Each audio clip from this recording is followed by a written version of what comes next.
If you're over 30, this logo probably smells like stale carpet to you. A store that was filled with all the electronic devices you ever dreamed of. RadioShack was an empire that literally introduced America to personal computers. But today, it's a ghost that lost 99% of its value and turned to crypto scams just to survive. How did the company that built the tech industry die in the age of technology? By selling the very devices that murdered them. This is the story of retail's most painful collapse.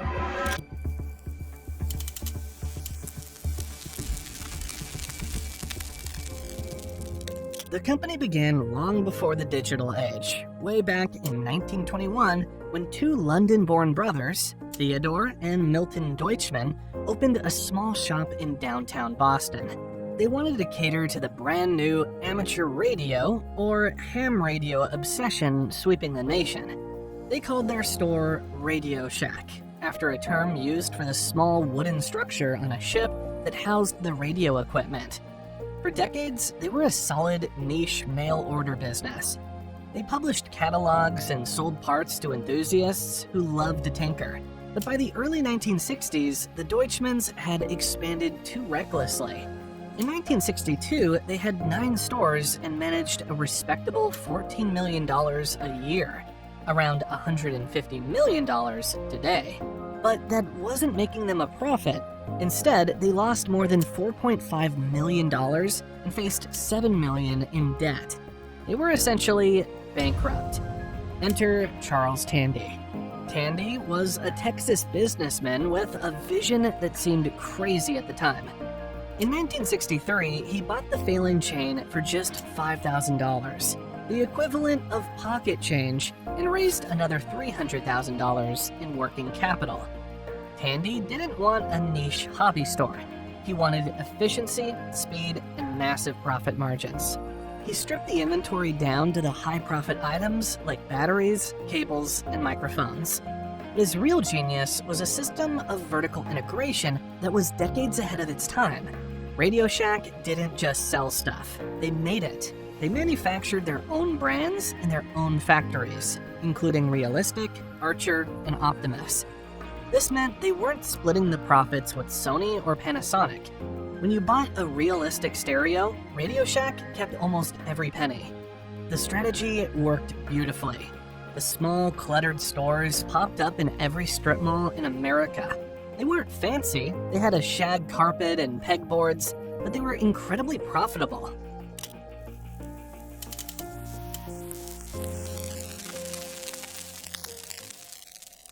Then came the moment that should have secured RadioShack's future forever. In 1977, while Apple was trying to sell their Apple II personal computer for $1,298, and practically nobody had a computer in their home, RadioShack launched the TRS-80 for just $599.99. It was one of the first mass-market, fully assembled personal computers. It became known as Trash 80 affectionately. But it was a juggernaut. Because RadioShack had thousands of stores, they could put a computer in front of average Americans instantly. You didn't have to go to a computer fair or order from a magazine. You could just drive 5 minutes to the strip mall. For a brief window in the late 70s and early 80s, RadioShack was arguably the most important computer company in the world. They dominated the market, outpacing Apple and Commodore. This was the peak. They had the distribution, they had the manufacturing, and they had the trust. But in the 1990s, the leadership made a decision that, in hindsight, looks fatal. In the late 80s, other low-cost personal computer companies like Dell had entered the market, and RadioShack's market share dropped. At first, Tandy fought back by closing the RadioShack computer centers and replacing them with his Computer City Superstore chain in 1981. Then, in 1983, in a move to boost short-term profits, they sold off all their manufacturing operations. They stopped making their own computers to focus on selling other people's products. They gave up their greatest advantage to become just another middleman. It was the first step off the cliff, even though they didn't know it yet.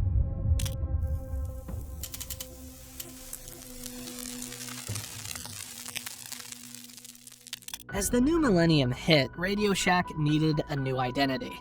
They found it on their mobile phone. In the late 90s and early 2000s, the cell phone boom was exploding.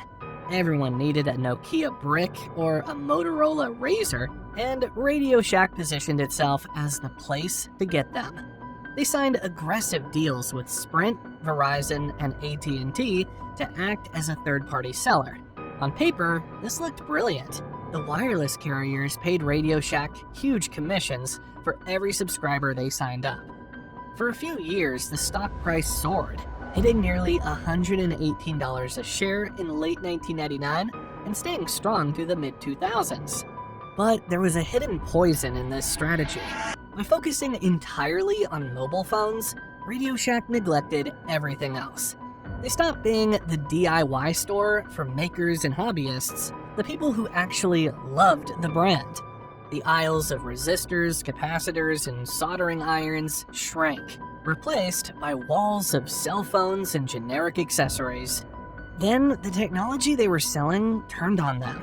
In 2007, the iPhone launched. Suddenly, the smartphone wasn't just a phone.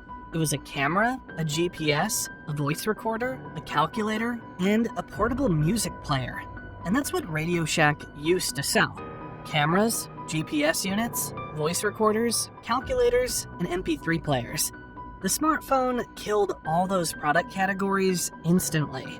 RadioShack was now a store filled with obsolete gadgets, relying entirely on selling the one device that made the rest of their inventory worthless: the smartphone. Even worse, the mobile carriers realized they didn't need RadioShack anymore. Why pay a middleman a commission when you can open your own AT&T or Verizon store? Or better yet, sell the phone directly to the customer online. RadioShack had tied its fate to partners who viewed them as disposable. By 2009, the cracks were visible. The Great Recession had hit, but RadioShack's problems were deeper than the economy. They were simply irrelevant. In a desperate attempt to be cool, they rebranded. They launched a massive campaign asking people to call them The Shack. It was an attempt to shed the dusty 1970s image, but it just felt awkward, like a dad trying to use teenage slang. They spent millions on a Super Bowl commercial in 2014 titled The 80s Called. The ad featured 80s icons like Hulk Hogan, Alf, and Chucky coming to the store to take their store back. It was funny, it won accolades from marketing critics, and their stock briefly surged. But it didn't work. Customers watched the ad, laughed, and then went on Amazon. The reality was that RadioShack was stuck in no man's land. If you wanted cheap cable, you bought it on Amazon for $2. If you wanted a premium TV or computer experience, you went to Best Buy, where you could see the products in a giant showroom. RadioShack was too expensive to be convenient and too small to be an experience. And the financials were bleeding out. In 2012, the company started posting massive losses. By 2014, they lost $400 million in a single year. They were burning through cash reserves to keep the lights on in stores that nobody was visiting. The creditors were circling, and the end was inevitable.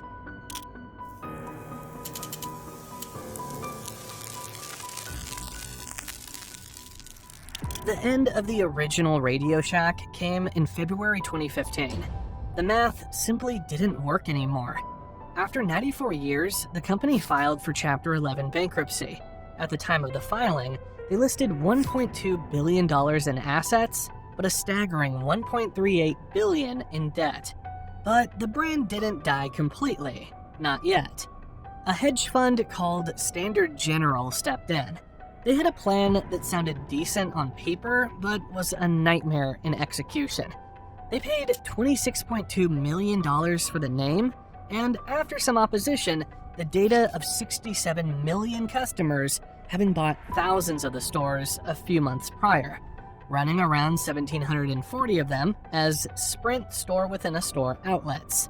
The idea was to turn RadioShack into a dedicated Sprint store that also sold some batteries and drones. They operated under the name General Wireless. It was a disaster. The partnership was confusing for everyone. RadioShack employees were suddenly forced to push Sprint contracts aggressively, annoying the few loyal customers who just wanted a pack of AA batteries. The inventory was terrible, and physically, the stores were depressing. Museums of outdated tech that nobody wanted. It was a zombie version of the store people remembered. Just 2 years later, in March 2017, General Wireless filed for bankruptcy. This was the second bankruptcy in 2 years. This time, it was a fire sale. The remaining company stores were closed, and the once mighty retailer, which had been valued at billions, was closing its doors for good. A total collapse. Between 2017 and 2020, RadioShack existed mostly as a nostalgic memory. There were still some independent franchise owners in small towns who kept the sign up acting as authorized dealers, but the corporate entity was gone. Then, things got weird. In 2020, the brand was acquired by Retail E-Commerce Ventures, REV, a company run by Tai Lopez and Alex Mayer. These were internet marketers known for buying distressed brands like Pier 1 Imports and Dress Barn and trying to turn them into online businesses. But they didn't just want to sell batteries online. In late 2021, RadioShack announced a pivot to cryptocurrency. They launched a radio token. The website, which once sold the first mass-market computer, was now hosting a decentralized finance swap market. Their Twitter account, now X, went rogue. To attract attention from the crypto community, the official RadioShack account started posting edgy, sometimes explicit tweets. It was a desperate cry for relevance in the meme stock era, mirroring the chaos we saw with companies like AMC or GameStop, but without the actual business turnaround. It felt like watching a beloved grandparent suddenly trying to become a TikTok influencer. In 2023 and 2024, reports began circling that REV, the parent company, was facing its own problems and was exploring bankruptcy options for its portfolio of zombie brands. Then, in 2025, the U.S. Securities and Exchange Commission charged Tai Lopez and Alex Mayer with running a Ponzi scheme. The lawsuit claims that Lopez and Mayer sold investment products promising up to 25% yearly returns, as well as company shares, paying monthly dividends to buy and fund various retail brands under their REV company. But they allegedly lied to investors about how well the businesses were doing.